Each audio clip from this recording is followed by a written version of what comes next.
최민아 씨가 이혼을 요구하면서 내가 재산 분할을 5천만 원 줄 수 있다. 그리고 양육비로 200만 원 줄 수 있다. 그러한 부재소 합의가 존재했다라고 한다면은 이후에 뭐 재산 분할이나 뭐 위자료 청구가 좀 어려울 수 있거든요. 아내분이 남편이 양육을 하기로 하고 양육비를 탕감받은 거예요. 그랬는데 남편이 양육비를 안 주는 걸로 합의해놓고는 아이들이 크니까 돈이 많이 들어가잖아요. 그래서 아내분한테 장래 양육비 청구를 한 거예요. 근데 양육비는 원래 안 주는 것으로 합의를 했었다 하더라도 자녀의 복리를 위해서 필요하다라고 한다면은 사정 변경에 의해서 양육비 청구가 가능하거든요. 그러다 보니까 아내분 입장에선 장래 양육비를 지급해야 되는 상황이 된 거예요.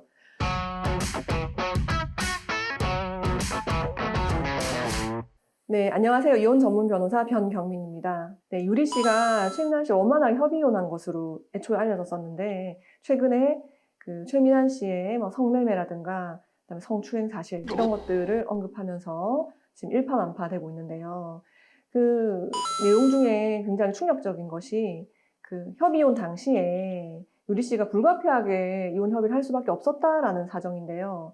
그 말씀을 들어보니까 그 최민아 씨가 이혼을 요구하면서 내가 재산 분할을 5천만 원 줄 수 있다. 그리고 양육비로 200만 원 줄 수 있다.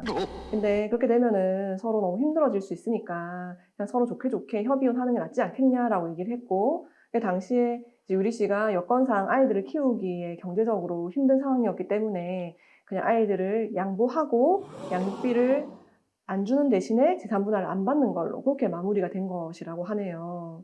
그래서 유리 씨가 이혼을 하고 나서 정신을 차리고 보니까 당초에 아이들에게 좀 최대한 피해가 안 가도록 하자. 그래서 아이들이 뭐 방송에 노출되거나 하는 이런 부분들에 대해서도 하지 않기로 하자. 여러 가지 합의들이 이제 이행이 안 되고 있다는 사실을 알게 된 거예요. 그리고 본인이 생각해도 이러한 아이 양육이나 아니면은 재산 분할이나 이런 부분에 있어서 자기가 너무 경솔하게 그냥 상황에 휩쓸려서 이렇게 판단하고 결정했던 부분들이 이제 후회가 되더라는 거죠. 그래서 실제로 그 재산 분할이라고 하는 거는 그 제척 기간이 2년이거든요. 그래서 이혼한 때로부터 2년 안에만 그 소를 제기를 하게 되면은 충분히 권리 행사가 가능해요. 그래서 과거에는 이 이제 2년이라는 것이 소 제기만을 말하는 것이냐, 아니면은 소 제기를 하고 구체적인 재산 내역까지 그 2년 안에 다 밝혀야 되느냐에 대해서 그 원심과 상고심에 좀 이견이 있었어요. 그래서 1심, 2심에서는 그냥 소 제기만 2년에 하면 끝이 아니라 그 기간 안에 어떤 재산이 얼만지 그 구체적인 분할 대상 재산에 대한 특정까지도 끝내야 된다. 2년 안에 소를 제기만 하면 구체적인 내용의 특정은 그 이후에 이루어졌어도 상관없다. 재산 분할 된다. 이렇게 이제 대법원이 입장을 정리를 한 거예요.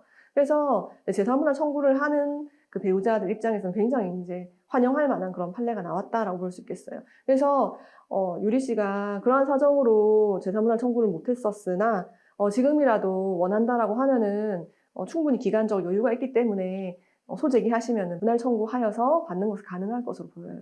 명확하게 이제 그 유리 씨 입장이 드러난 건 아닌데 언론에는 뭐 이혼 합의를 깨고 소를 제기하기에 이르렀다. 뭐 이런 표현을 쓰고 있더라고요. 제가 개인적으로 궁금한 거는 협의 이혼을 할 때 뭐 재산 분할이나 위자료나 이런 거에 대한 청구하지 않기로 한 뭐 이런 부분들은 합의서 따로 있었는지가 좀 궁금하더라고요.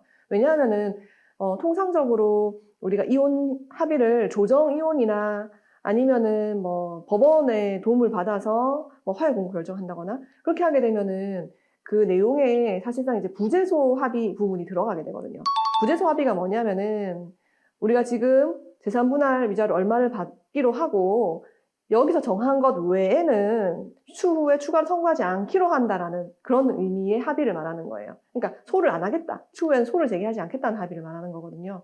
근데 만약에 그 협의혼 당시에 그러한 부재소 합의를 하고 반드시 공증을 하지 않더라도 협의혼 당시에 그러한 부재소 합의가 존재했다라고 한다면은 이후에 뭐 재산 분할이나 뭐 위자료 청구가 좀 어려울 수 있거든요. 협의혼 할 때 법원에서 확인하는 건 그 배우자 쌍방이 이혼하고자 하는지 그 의사 확인, 그리고 미성년 자녀가 있는 경우에 그 미성년 자녀를 누가 양육하고 면접 교섭은 어떻게 하고 양육 어떻게 할 것인가에 대한 내용, 그 정도까지 법원에서는 케어를 해요. 하지만 그 외에 뭐 위자료나 재산 분할에 대한 합의서를 써가도 그 부분에 대해서 막 검토하고 그거를 뭐 판결에 남기거나 하지는 않거든요.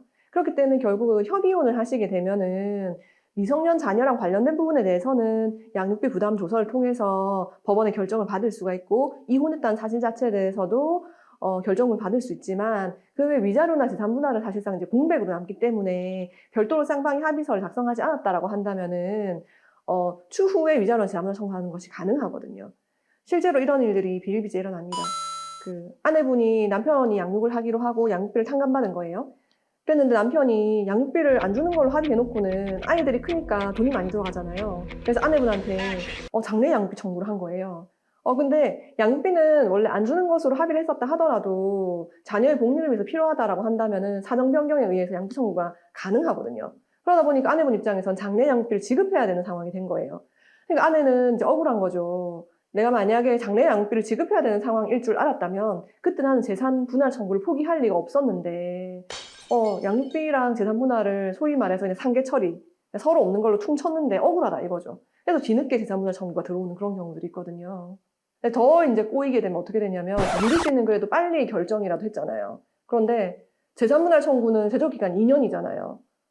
남편이 만약에 한 5년 있다가 야, 장래 양육비 내놔.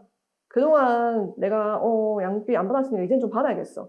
이렇게 된 거예요. 그러면은 아내분 입장에서는 나는 재산 분할을 안 받는 조건으로 해서 양육비를 안 주기로 했는데 양육비를 달라고 하고, 근데 이제 와서 내가 재산 분할 청구하려고 하니까 기간 2년이 지났다는 거예요. 그래서 그렇게 억울한 분들이 되게 많으시거든요. 그렇기 때문에 반드시 협의혼을 하실 때에도 합의서를 쓰셔야 되거든요.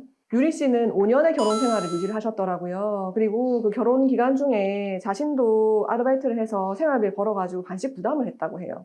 그리고 3명의 자녀를 출산하고 육아하고 가사노동도 하셨을 거고. 그럼 사실은 그 기여도가 꽤 있다고 보거든요. 법원에서 보는 그런 중요한 내용 요소들이 그런 거예요. 그러니까 소득 활동, 특별한 수익이 있었는가.